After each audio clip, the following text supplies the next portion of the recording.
There are a lot of homeowners and even some agents right here in the Miami Valley that have no idea that some of these changes are coming and that a few of these are things that I just learned recently myself. So I'm going to pass my knowledge on to you. Whether you're in Kettering, Centerville, Beaver Creek, Oakwood, Heber Heights, or anywhere across the Dayton Metro, these 10 things are going to affect your 2026. My name is Carrie Davis, and I am a real estate agent here in Dayton, Ohio. So let's get into it. Number 1. UAD 3.6. Okay, what the heck is that? Told you I'd stump you. UAD stands for Unified Appraisal Dataset version 3.6. It's currently in effect today on a voluntary basis, but it becomes a mandatory requirement on November 2nd of 2026. UAD 3.6 is a new mandatory appraisal standard set by Fannie Mae and Freddie Mac for most residential loans. It's not a different appraisal form, and it's not a different method for valuing properties. It's a much more detailed digital data format that appraisers must submit to lenders. Normally, when your appraiser comes to your house in Dayton, they have their notebook and they've got a clipboard and maybe even a laptop. Under 3.6, it's completely different. They have to log into a specialized software and fill out an extremely detailed digital form, then submit it electronically to the lender. If they don't, the lender will not accept the appraisal. The reason Fannie and Freddie are requiring this is because they want to standardize the appraisal process nationwide. They want to avoid vague language and some soft descriptions and approve risk assessment for investors and lenders. Once the appraisal is submitted, there's an automatic review process, and anything that's wrong gets flagged immediately. So sellers, this is really important. Write it into your counteroffer that the buyer should order their appraisal on a rush. Even if you have to offer to pay part of that rush fee, it's going to save you tons of time and hassle, especially as we get closer to November of 2026.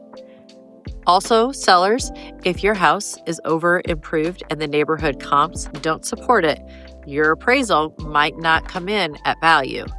This is data driven. So here in Dayton, this matters a lot because we have such varied neighborhoods. A fully renovated house in a neighborhood where most of the homes haven't been updated may still appraise based on neighborhood comps. So keep that in mind before you go and pour $80,000 into a new kitchen. Homeowners, start gathering receipts now. When was the roof done? When was the furnace and AC replaced? When was the kitchen remodeled and what materials were used? The new form requires that level of granularity. Partial remodels may not get full credit anymore. Number 2, appraisers are starting to overstep. This is happening all over Ohio right now. I just saw something similar to this on an appraisal on one of my listings in Springfield. The appraiser listed subject to items, things like remove personal property, repaint the baseboards, replace the carpet. These are not appraisal issues. An appraiser's job is to give an opinion of value, not tell the seller what to fix. I heard on one appraisal that he even estimated repair costs, and he's not a general contractor. He never pulled quotes, so he's just guessing. This is the problem with the current appraisal process, in my opinion. There's too much leniency and not enough accountability.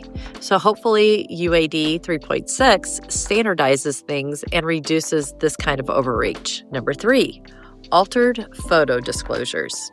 Ohio MLS systems, including the Dayton Realtors MLS, are cracking down on the virtually staged and altered photos. You need to clearly disclose when a photo has been virtually staged or altered. And I understand the spirit of the rule. You should never alter out power lines or fire hydrants, neighboring structures, or anything permanently affixed to the property. Those are facts that buyers need to know. My only gripe is with requiring before and after photos of virtually staged rooms. We only get a limited number of photos to put in the MLS, and I'd rather just label a photo virtually staged than burn 2 photo slots on a before and after. Homeowners, here's my advice. If you're listing your house, Make sure every room actually looks presentable in person. Declutter it, clean it, and if you can afford it, do some physical staging, especially in bedrooms and the primary living spaces. That's a better solution than relying on virtual staging. Number 4, Ohio-specific solar considerations. Solar adoption in Ohio has grown significantly, particularly with net metering arrangements through AES Ohio, which used to be called DP&L.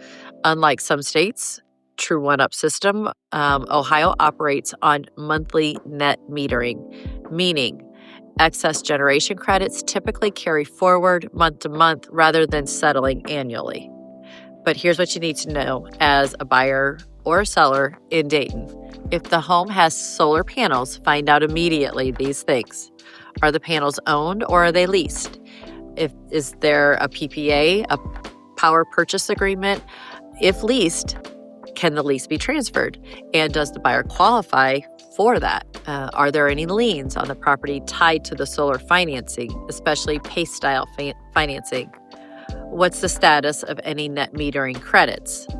I have seen deals fall apart in Ohio because nobody discovered that there was a solar lease until we get deep into escrow. Get this documentation up front, ideally before the property even goes on the market. Number 5, square footage accuracy. This one's been coming up, and it's huge in Ohio because we have many homes, mine included, with a finished basement, and the rules around what counts as gross living area are very strict. In Ohio, a finished basement square footage generally does not count toward the above-grade living area. Even if it's beautifully finished, it should be listed separately as a finished lower level or finished basement. How this shows up is that square footage that is below grade it doesn't have the same value as above grade. So what I see agents do in the Dayton area is they lump basement square footage into the total square footage, and this becomes a real issue at appraisal time. Your best sources for accurate square footage are the county auditor websites. All of our local auditors publish detailed property records online, including above grade square footage, a recent appraisal on the property, or the builder's original floor plan if it's a newer construction. Always cite your source and don't exaggerate. Buyers will verify this, and when they discover that the home that they bought as 2,600 square feet is actually 2,200 square feet with 400 square feet in the basement, you've got a real problem. Number 6, radon and other Ohio-specific inspection issues. The EPA has designated much of Ohio, including Montgomery, Greene, Miami, and Warren counties as Zone 1, meaning that the radon potential is very high. Most home inspections in our area now include a radon test and as a standard, or they're very strongly recommended. If the home tests at 4.0 or higher, the EPA recommends mitigation. Mitigation systems in the Dayton area typically run $1,200 to $2,500, and I'm seeing radon negotiations in most transactions now.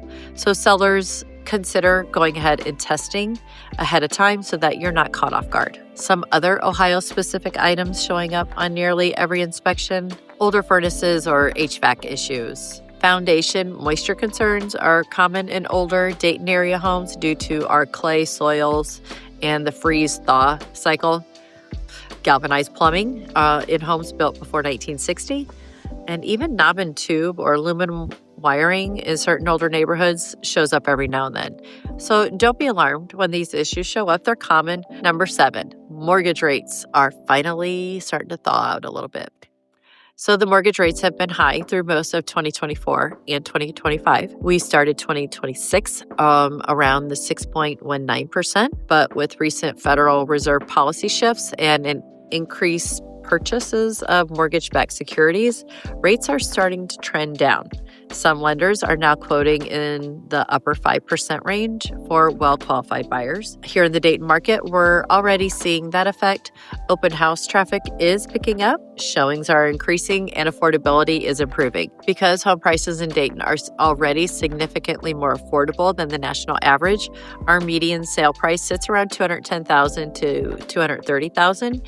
So even a small rate drop has a big impact on monthly payments here.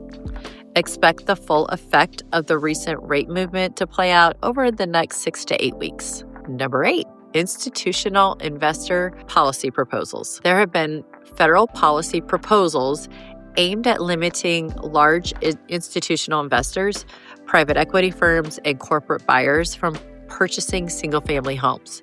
The stated goal is to help first-time and traditional home buyers compete. Now, the operative word here is proposal. Nothing has been signed into law yet, but this is worth watching, especially in the Dayton area, where we are seeing noticeable activity from out-of-state institutional buyers in certain neighborhoods, particularly in the starter home price points. If you're a first-time home buyer in the Dayton area, don't wait around hoping for policy changes that will clear the field. Work with a lender and get pre-approved and be ready to compete now. Number 9, title issues are starting to get kind of hard. When you go to sell your house, you have to provide a clear title. A lot of Dayton area homeowners don't realize that there's a title issue until they're already under contract. Before you list, I strongly recommend getting a title preliminary report.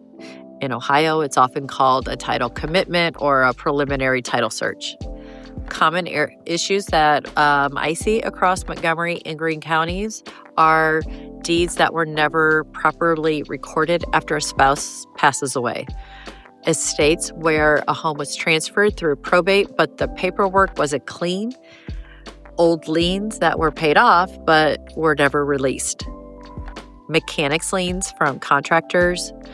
Unrecorded easements, especially in some of the older Dayton neighborhoods. Name discrepancies on deeds, or that includes maiden names or misspellings. Ohio is a race notice state for recording, so small paperwork issues can create real headaches. Title companies are more thorough than ever right now, and clearing up old issues can take weeks or, in the worst cases, months. So get ahead of this. If you've ever had a divorce, a death in the family that would affect ownership, a quit claim deed, or any litigation involving your property, pull a preliminary title search before you list. Number 10, trust the process. My 10th one isn't really a regulation, it's a mindset. A lot of sellers right now are pushing, controlling, second-guessing every showing, every price adjustment, every piece of feedback. And here's the truth about the Dayton market in 2026.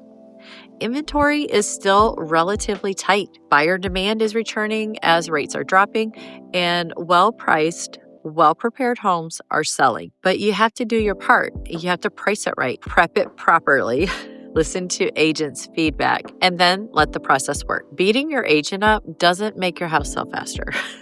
Preparation and patience does. So there you have it. 10 things you need to know heading into 2026 in the Dayton real estate market.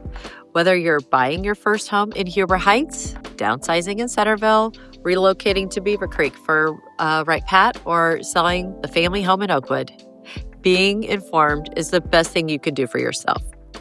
My name is Carrie Davis, and I'm a real estate agent here in the Dayton area.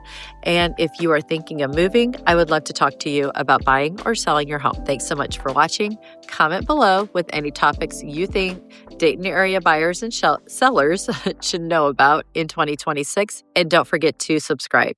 See you in the next video.